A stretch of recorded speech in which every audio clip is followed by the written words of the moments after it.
कुछ देर पहले ये साफ इनकार कर रहा था कि मैंने किसी से कोई तीतर नहीं लिए और शायद कोई मुझे बताए बगैर मेरे कमरे में रख गया होगा। लेकिन जब हमने तीतर वसूल करने की इसकी वीडियो इसे दिखाई तो ये लाजवाब हो गया। तो तुम गल्ला मंडी में बैठा हुआ 50,000 छाड़ देता है, 25,000 दे, तुम्हें तनख्वाह नहीं मिलती यार? कैसे बेशरम लोग हो यार तुम, और हया भी नहीं आ रही तुम्हें आगे से आंखें दिखाते हुए। जरा सी गैरत नहीं नजर आ रही तुम्हें तुमने कहा था कि तुमने रिश्वत ली है, वो बेगैरत होता है, बताने वाला नहीं होता। मुझे एक बात बताओ, तुम्हारी ये पैसे और रिश्वत मांगने और लेने की वीडियो तुम्हारे बच्चे देखेंगे तो कहेंगे साडा अब्बा भी बेशरम है? नहीं कहेंगे? उनकी ट्रेनिंग इस तरह से की हुई है, उनको पता है वैसे तुम रिश्वत लेके आते हो घर पे, उन्हें अंदाजा है कि तुम रिश्वत लेके आते हो घर पे। बच्चों को पता है कि हराम का माल लेके जाते हो घर पे? लेते नहीं है, लेते नहीं। ये कौन पैसे पकड़ा था गाड़ी के अंदर बैठ के? कोई दूसरा बंदा भी दिखाए मुझे हैं? आप खुद बोल के पैसे ले रहे हो ना कि तुम्हें बेगुनाह लिखने के पैसे ले रहा हूं मैं। खुद बोल के लिए ना पैसे। नहीं मैं लिए नहीं। और 10,000 तुम्हारी जेब में भी नहीं है इस वक्त रिश्वत के? नहीं मेरे अपने पैसे हैं। वो उनके नंबर उससे अलग हैं जो हमारे पास हैं। हाँ, वो 5 का कहाँ से लिया था आपने? तीतर किस लिए मंगवाए थे? मैंने तो मंगाया नहीं। तुम्हारे हाथ में क्यों थे तीतर? इसने मुझे दिखाया था ये तीतर मेरा तीतर है, मैं मुझे भी दिखाएं। अच्छा ठीक है, इतनी बात हुई बस। ठीक है। राशि पुलिस अफसर शफीक हर चीज से इनकार कर रहा था, सो हमने इसे वो वीडियो भी दिखाई जिसमें ये थाने में मौजूद चोरी की मोटरसाइकिल बेचने की डील कर रहा था। मोटरसाइकिल क्या करने गए थे वहां पे? मैं तो वैसे गया था उधर, गाड़ी खड़ी गई चेक करने चल गया, मोटर खड़ी थे 2 साथ में। वो उस बंदे के साथ क्या कर रहे थे वहाँ पे जो तुम पे इल्जाम लगा रहे थे? वो पहले मेरे पे आता था, वो भी साथ साथ चला गया। वो भी साथ साथ चला गया। चला वन टू फाइव चलाए ये पूछे पहले तो कर लिए कि पता वो खड़ा ना रफ्ता आने वेच कला तीसरे नंबर पे कोई तेरे कर दूंगा यार, परेशान नहीं चाल तक कर दो कदम नहीं चाहता मोटर से सीधा पता हो तो तो दे तो मैं नहीं मैं 10,000 रुपये लावांगे तो फिर तो 10,000 लेके आएगा दे देना। अब तक इसका दावा था कि इसके बटवे में मौजूद पैसे इसके जाती पैसे हैं, लेकिन जब हमने इसे रिश्वत लेकर अपने बटवे में डालने की वीडियो दिखाई तो इसकी हालत देखने वाली थी। इस बटवे में आपके पैसे तो नहीं है, वो तो इसने दिए हैं, वो डाले आपने? नहीं डाले अपने जाती पैसे। ये मान रहा था कि जिस शख्स से इसने रिश्वत ली वो वाकई बेगुनाह था, इसलिए उसने उसे तफ्तीशी कागजों में भी बेगुनाह लिख दिया है। लेकिन सवाल ये था कि अगर वो वाकई बेगुनाह था तो फिर उससे लाखों रुपए और लाखों रुपए के तीतर बतौर रिश्वत क्यों लिए गए? बेगुनाह लिखा है इसको आपने तफ्तीश में? जो था बेगना लिख दिया। फिर पैसे क्यों लिए उससे? पहले ही नहीं मैंने। ओ यार वीडियो है भाईजान आपकी, क्या बात है? कहाँ से बना दिया, अटैच कर दिया आपने? हैं जी? जाली वीडियो है? हाँ। अच्छा, आप आईजी पंजाब है कि आपके खिलाफ जाली वीडियो बना के हमने लाहौर से चल के आना था आपको पकड़ने के लिए? एक बेगुनाह को बेगुनाह लिखने के तुमने 3 लाख रुपए मांगे और लिए हैं, तुम बाकी लोगों के साथ क्या करते हो?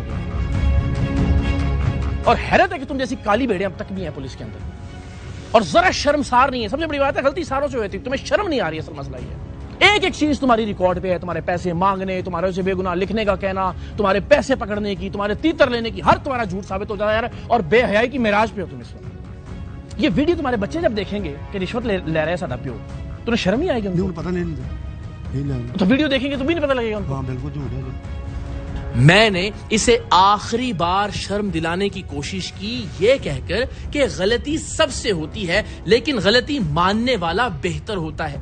लेकिन जैसे ही इसका ज़मीर जागने लगा इसने उसे सुलाने के लिए फिर से बदतमीजी शुरू कर दी। मैं तुम्हें सिर्फ एक बात समझाता हूं, जो लोग तुम्हें देख रहे होंगे ना और तुम्हारी वीडियोस भी देखेंगे पैसे लेने की, तुम्हारी हर अभी भी जो तुम्हें झूठ बोल रहे हैं कि मेरे हैं मेरे नहीं है, तितर मैं नहीं मंगाया, मैं तो फड़े ही नहीं, मैंने पता ही नहीं, फिर तुम्हारे वीडियो भी आ गई। गलती हर बंदा करता है, हो जाती है, हमसे भी हुई होगी, लेकिन उस पर डट जाने वाला आदमी जो है ना उसको लोग ज्यादा बुरा कहते हैं। मेरी बात सुन लो, ना करना मुझे कोई फर्क नहीं पड़ता, मैं सिर्फ मेरा काम है जो करना तो कर ले, अफसर ने डाला ना और मुझे बहुत परेशान न कर। गल खत्म हो गई ना, बात जबरा हो गया। जो मेरे अफसर गल कर, ये तुम्हें मैंने मना किया ना हाथ नहीं लगाना, तुमने ठीक है, मैंने मना किया ना हाथ नहीं लगाना।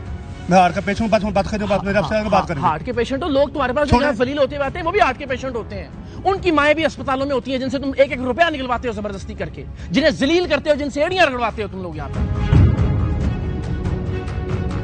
वो भी उसका बाप भी अस्पताल में था जिससे तुमने 1.5 लाख रुपया रिश्वत ली है। मैंने ली। तुम्हें अपना हाथ याद आ गया इस वक्त, झूठे आदमी।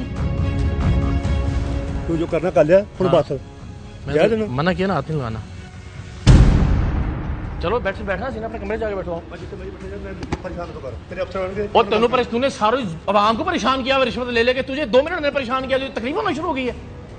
लोगों को तूने जलील किया हुआ पैसे मांग मांग के, और जो बेगुनाह है तो उससे भी 3 लाख रुपए ले रहा है, बाकी को तूने क्या हाल किया होगा। मैं हैरान हूं पंजाब पुलिस में कैसे कैसे अफसर भर्ती है, खुदा की कसम। अंदाजा करें इसके रवैये का, इसकी रौनत का, इसकी लैंग्वेज का, इसकी जबान का, इसकी बदजबानी बदतमीजी का, गालियां दे रहा है, रिश्वतखोर है, करप्ट है। ये पंजाब पुलिस का चेहरा है। बड़ी बदकिस्मती की बात। ये अफसर क्या इंसाफ देगा किसी गरीब को, किसी मिस्कीन को, जो बेचारा साहिल यहां पे चल के आएगा इस आदमी से जो ना तीतर छोड़ रहा है, जो ना 1 रुपया छोड़ रहा है, मंगतों की तरह पैसे मांग रहा है, जो थाने के अंदर मोटरसाइकिलें, जो बेचारे किसी के मुकदमे के अंदर पकड़ी हुई है, वो मोटरसाइकिलें तक बेचने के लिए तैयार है। ऐसा राशि और करप्ट आदमी, और जब पकड़ा जा रहा है आगे से गालियां दे रहा है, बदतमीजी कर रहा है, झूठ बोल रहा है। इस आदमी से किस शख्स को फायदा पहुंच सकता है, किसको इंसाफ मिल सकता है, मुझे बताइए। अगर ये लोग पंजाब पुलिस के जितने मर्जी हम थाने बना लें, जितने मर्जी जनाब खिदमत सेंटर बना लें, उन्हें वीवीआईपी बना लें, इस तरह फ्रंट डेस्क लगा लें, कंप्यूटर स्क्रीनें लगा लें, कुछ बदलने वाला नहीं है जब तक इस तरह के लोग तब्दील नहीं हों। और ठटाई और बेशर्मी की हालत है। इस तनख्वाह में एक आदमी कैसे एक लग्जरी कार्ड अफोर्ड कर सकता है? उसके ऊपर नीली बत्ती लगा के घूम रहा है, बगैर नमूना नंबर प्लेट है। कानून ये समझते हैं इनके घर की रखेल है, और कोई सवाल करे तो मुक्के भी लहराते हैं, धक्के भी देते हैं, गालियां भी देते हैं, और झूठ बोलते हैं बेशर्मी के साथ। इससे कोई तब्दीली नहीं आएगी जो करोड़ों अरबों रुपए आप थानों के ऊपर लगाएंगे, जब तक इस तरह के लोगों को नहीं निकालेंगे, इस तरह की काली भेड़ों को नहीं निकालेंगे आप पुलिस डिपार्टमेंट में से।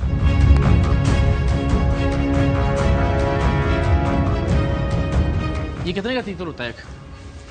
ये हमने रफली 2 लाख का भी होता है, 3 लाख का भी होता है। ये हमने अभी 50,000 का लिया है। 50,000 का लिया है, तो ये जब थोड़ा सा ग्रो हो जाता है तो ये 2 लाख 3 लाख रुपए तक का हो जाता है। हाँ अभी जी। इसकी मालियत कितनी होगी? 50,000। हाँ जी, 50 लाख। तो ये क्यों मांग रहा था फिर तीतर? और इसे घोड़ा भी मांग रहा था, कहता मुझे घोड़ों का भी शौक है। तूने जीना आजाद किया होगा मामू कांजन के वाम का। मैं हैरान हूं खुदा की कसम इस बात पे। एक आदमी बेगुनाह है बेचारा, तस्लीम कर रहा है, मान रहा है कि तू बेगुनाह है, मैंने तुझे बेगुनाह लिखा है एफआईआर में, एफआईआर खारिज होनी चाहिए। उस बेगुनाह को बेगुनाह लिखने के भी 3 लाख रुपए मांगते। आप अंदाजा करें, आप ये सोचें कि बेचारा फंस जाता होगा छोटी मोटी गलती करके, उसके साथ ये क्या करते होंगे दरिंदे यहाँ पे। वैसे एक बात बताओ, कत्ल के ये ज्यादती वगैरह के जो मुकदमे आते हैं उनमें भी शर्म नहीं आती पैसे लेते हो? मेरे पास होते नहीं, होते नहीं। कौन से होते हैं तुम्हारे पास मुकदमे? किस तरह के आते हैं? मेरे पास डकैती वगैरह होती है। तो डकैती भी कौन सा कोई छोटा जुर्म है, उसमें भी पैसे लेते होगे सर? डकैत तभी तो घूम रहे हैं आजाद, उनको भी बेगुनाह लिख देते होगे 3-3 लाख रुपए लेके। तुम जैसा बदज़बान आदमी क्या डील करता होगा लोगों को? मैं तो इस बात पे हैरान हो रहा हूं। इस दौरान ये सारी कार्रवाई सीपीओ फैसलाबाद साहिबजादा बिलाल उमर के इल्म में लाई जा चुकी थी, और एक अपराइट और मुतहर्रिक अफसर की शोहरत वाले सीपीओ साहिबजादा बिलाल उमर ने फौरन इस रिश्वतखोर पुलिस अफसर के खिलाफ कार्रवाई का हुक्म दिया। जनाब, हम एक बात बार बार कहते हैं कि अल्लाह की ज़ात जानती है, हमें पुलिस डिपार्टमेंट से ही तवक्को है, इसी से उम्मीद है। मुझे भी इसी डिपार्टमेंट ने महफूज बनाना है, मेरे बच्चों के लिए, मेरी आइंदा नस्लों के लिए भी। इन्हीं लोगों ने, इन्होंने शहादतें भी दी हैं, पीछे देख भी रहे हैं शहीदों की तस्वीरें भी और उनके नाम भी। लेकिन ये जो काली भेड़ें हैं, ये उन शहीदों के नाम पर भी धब्बा है, ये पुलिस डिपार्टमेंट के नाम पर भी धब्बा है, और ये वो लोग हैं कि जिनकी वजह से ट्रस्ट आवाम का खत्म होना शुरू हो जाता है। तो हम कभी भी डिपार्टमेंट को एज अ होल नहीं समझते कि वो कसूरवार है। हम ये समझते हैं कि हम सबकी ये जिम्मेदारी है, और मीडिया पुलिस डिपार्टमेंट का दस्तो बाजू बनकर इस तरह की करप्ट और काली भेड़ों को बेनकाब करे। ये हमारी जिम्मेदारी और फर्ज हम समझते हैं, और हम ये तवक्को करते हैं कि जो ऑनेस्ट अफसरान हैं, जो अच्छे पुलिस ऑफिसर्स हैं, वो इस क्रिटिसिज्म को पॉजिटिवली रिसीव करें और अल्टीमेटली इस तरह की काली भेड़ों को डिपार्टमेंट से निकाल बाहर करें। तो अभी सीपीओ साहब जो है साहिबजादा बिलाल उमर साहब, उनके